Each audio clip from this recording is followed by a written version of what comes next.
You have seen this before. Ukraine has flipped the battlefield, with a bunch of caveats that we will address later. But while this makes for a cool visual, it is neither an expectation of future outcomes, nor is it a direct recommendation to policymakers in Kyiv or the Kremlin about what to do next. And if you look closer at the scale, you might start getting a bit more skeptical. So, on today's edition of the Geopolitics Helpline, we examine how much it really matters if Ukraine has, in fact, switched the direction of exchange.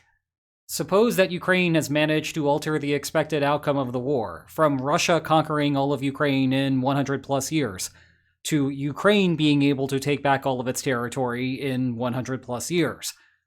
Is that a huge deal in terms of negotiations, or is it still a relatively small shift? Okay, first of all, sir, you are being ridiculous. It would only take Russia that long to conquer all of Ukraine at recent rates. It would only take Ukraine about 50 years to retake all of its lost territory. Also, do I detect a hint of snark in that question? Because if I do, well, that is probably the appropriate amount of snark. For real though, as a broad answer, I think it is a noteworthy development that should be broadcast far and wide, which it has been. Simultaneously, I suspect the casual war watcher is reading too much into the situation. Look, I get why it is enticing. It just looks different on the territorial exchange graphs. And for the West, it is much better to extrapolate from here than from elsewhere. Still, if we want to make a bigger deal out of this, we ought to have some sort of model that tells us why crossing a particular threshold is important, and then compare the theory's underlying assumptions to what is actually happening out there in Ukraine. Let me give you an example of the problem of having undisciplined thinking along these lines. Long ago, in the dark ages of international relations theory, there was a particular claim about preventive war. Definitionally, preventive war is when a declining state fights to forestall an unfavorable power shift. The analogous theory to today's problem was that surpassing the halfway threshold was what really drove states to war. I, as a status quo power, might accept another country growing more powerful. But the moment that my competitor is on a trajectory to exceed my own strength is the moment that I want to fight. Unfortunately, this is what I might describe as video game logic. That the world consists of winners and losers, and all we want to do is maximize winning.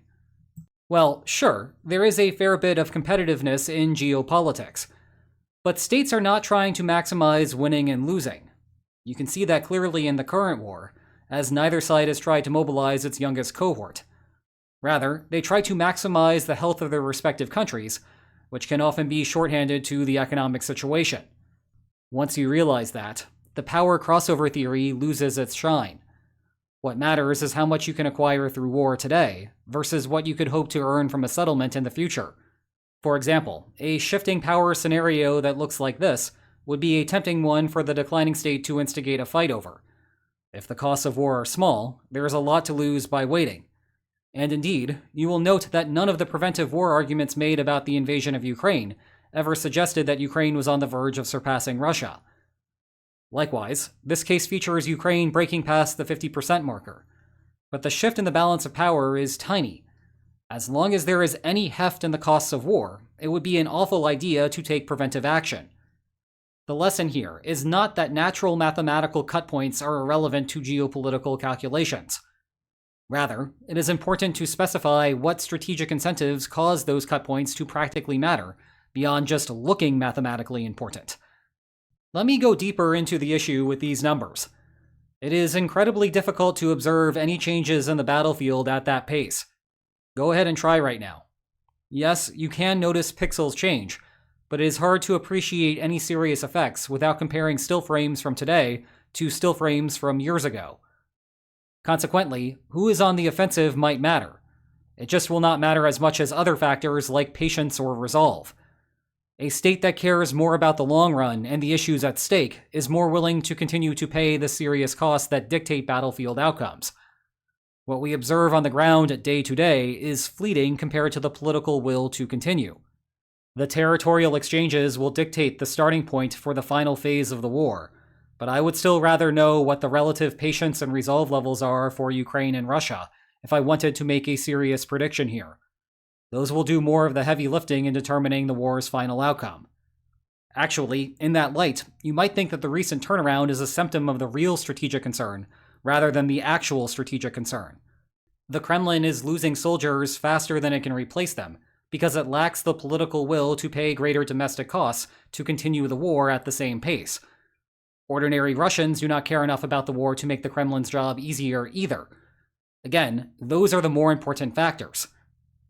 Of course, there may be some military considerations for why the direction of territorial flow matters, even if the magnitude of the flow is tiny in either direction. We need to be explicit about what the military concern is, and then analyze the importance of that concern given the war's bigger picture. The most obvious concern here is about military breakthroughs. Maybe these numbers are not actually what you are worried about. Instead, something might happen on the battlefield that will cause a loss in military cohesion, and suddenly the numbers will jump up to something more meaningful. Well, it is hard to lose cohesion like that when you are the one moving forward. So, looking at these numbers, Ukraine no longer has to worry about that. Or so it would seem. Hold that thought for a minute.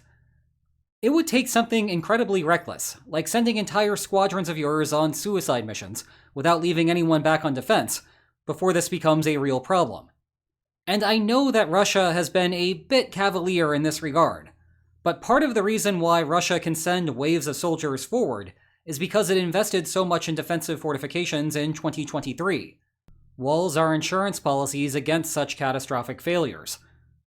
However, Ukraine has eventually caught up on defensive fortifications. Thus, this type of concern is not nearly as present as it was, say, a year ago. This also speaks to one of the central bargaining problems that was, at least for a while, derailing negotiations. Back when Russia was advancing, Ukraine had significant fortifications between the front line and where Russia thought it would eventually reach. Kyiv could not concede that territory without instantaneously shifting the balance of power in Russia's favor, essentially the first domino that would eventually lead to Kharkiv falling. However, per my above point about patience and resolve, the extent to which that mattered when Russia's advance had already slowed is questionable.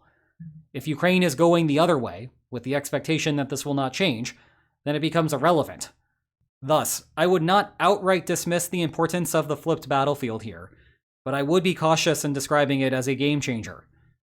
That said, we have not yet gotten to the heart of the problem with chalking up the new trajectory as a victory for Ukraine.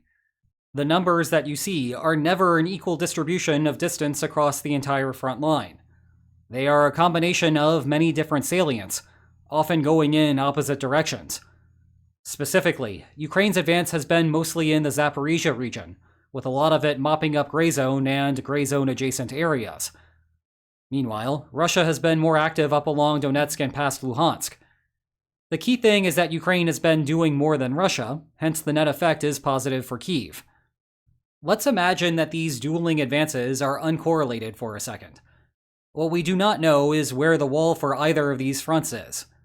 You can have a situation that looks good for Ukraine on the exchange plots currently, but still believe that the change is fleeting. If there is a metaphorical wall Ukraine will soon hit in Zaporizhia, then the positive numbers will stop coming in. Meanwhile, if that wall is much further out up north for Russia, the negative numbers will continue to compile. You can simultaneously be very satisfied with short-run effects and very pessimistic about long-run effects. Now, I do not want to claim that is the case here.